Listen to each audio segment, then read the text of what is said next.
Thank you for tuning in to the Kenneth Smith Let's Talk show right here at the New Joy 100.3. I'm so happy and overjoyed to be back here in the studio here with our Pastor Rain Rogers here on the New Joy 100.3. You're tuning in right now to the Kenneth Smith Let's Talk show. We here every Monday at 5 o'clock, and we're discussing topics. We're discussing topics every Monday right here on the New Joy 100.3. We just want to talk about. Uh, I want to talk about how do we get over pain? How do we get over pain? Because so many people are in pain from different things that have happened to them in their life, different experiences that they've had. They've been with family members that have hurt them. They've been with loved ones that have hurt them. They've been in relationships that have hurt them. They've faced tragedy in their life. They have faced death in their life, and some people lose their mothers and their fathers, and they don't know how to get over it, how to get past it, how to live the best life with just that person in their memory. Some people have had situations in their life to where they're being raped and they've been funded with, they've been touched, they've been abused all different kind of ways. Drugs have drugged them up and down the road. And me being able to come from the family and the mother that I've came from, I've seen pain firsthand. I've seen hurt firsthand. I've seen people go through like they've never been through before. I've seen people have to come from out of the muck and miry clay to try to gain their sanity back. So I know pain. I know a little something about having to forgive and having to get past and having to hold on when everybody think you're going to give up. I know about only being able to depend on you when people think that you're going to clock out and throw in the towel, and you have to dig way down and pull something up out of you to make you fight a little longer, go on a little longer. You know, we oftentimes run into people that will celebrate us as long as we're doing good, as long as our head is above the water. But oftentimes, as we start to drown and face the tragedies and trials of life, we don't have the stuff that we used to have, and we don't look like we used to look, and we can't help people the way we used to help people. And people, I find, will turn their back on you when they feel like you at your lowest. I've had some situations to where I felt like people left me when I was in intensive care. Spiritually, people left me when I wanted to kill myself. I wanted to give up. And yes, I said kill myself. There's been times that I wanted to take my own life, and was too embarrassed to let anybody at the church know that that's what I was going through. Too embarrassed to let anybody in the church know that I wanted to end it all. We have times in our life where people look up to us so much till it puts a burden on us because we feel like we can't cry to anybody because they're gonna say that you're a wimp, or they're gonna say that you're soft, or something to that nature. But the truth be told, sometimes we just need a shoulder to cry on.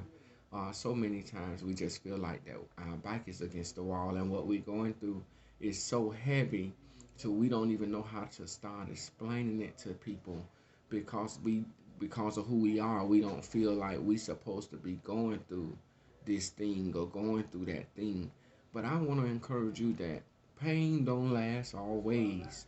That if you could reach down and just get something on the inside of you and find a way to pull it out to the forefront of your life, that you can get up and that you could do better and that you could run a little further in spite of what people have said, in spite of whatever kind of muck and miry clay you had to be pulled up out of, whether it was prostitution. I know people that had to endure some incest and some rape from their daddy, rape from their granddaddy, just sexually abused, different things of that nature.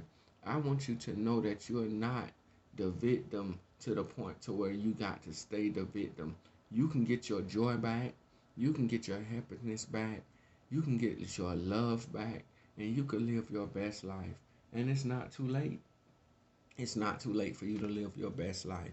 You can go forward with power. You can go forward with self-esteem.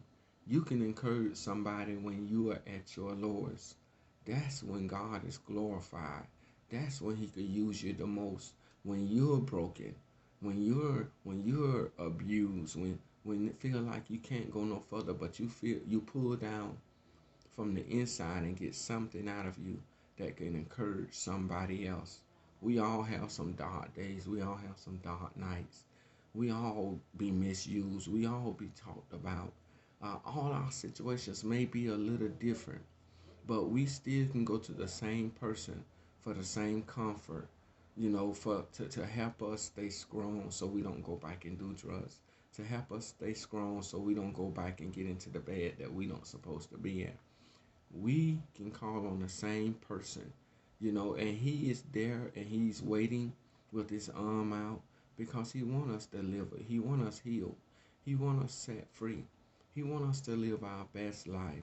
Too many times we settle and we run to alcohol, or we run to drugs, or we run to a man, or we run to a woman, and we won't fall on our knees and tell God, I yield. What must I do to get my life back? What must I do to get my self-esteem back? What must I do for me to get the respect of my kids back, the respect of my family back? Too long have you been in lowly bar. Too long have you been running and holding hands with the devil. But you got to know how to divorce the enemy and say, I'm gonna live and live my best life. 2020 brought about a lot of challenges. We talking about pain. It brought about a lot of pain. But I got confidence in you that you can live and that you can get up and that you don't have to die where you at. That your best life can start tomorrow. Your best life can start the next minute. If you divorce your past, divorce the pain, the very thing that got his foot on your neck, and tell the pain that I got you, you don't have me. God brought me through it. Yes, I remember the hurt. Yes, I remember the pain. But God said, grace and mercy shall follow thee. So that hurt and pain, it might follow me. But when I look back on it, it's just grace and mercy. God done brought me through that to take me where I'm going. And where you're going is much greater than where he brought you from. You got to know that you the head and not the tail, the lender and not the borrower. I know you've been crying at night. I know you've been tossing and turning. I know you're a giant during the day, but a crybaby at night. I know it. I know you've been fighting with some stuff for some years. I know the enemy has been telling you to kill yourself, throw in the towel. Nobody's going to care. There's nothing to live for. Nobody likes you anyway.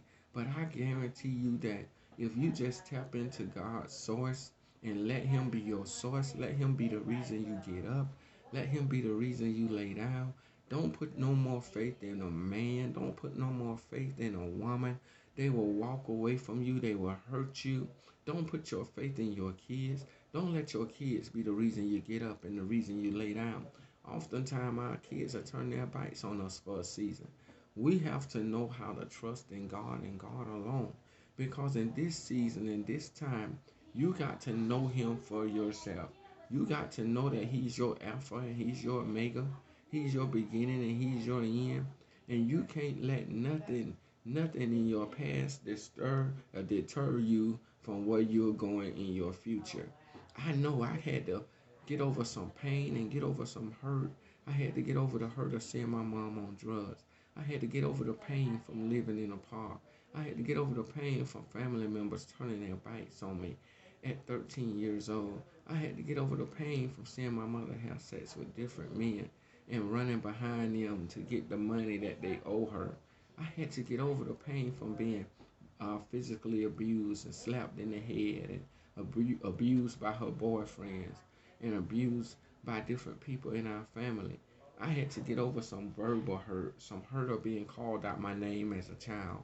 I had to get over that pain. I had to get over the words that was being spoken over my life saying that I'll never be nothing because my mom a drug addict.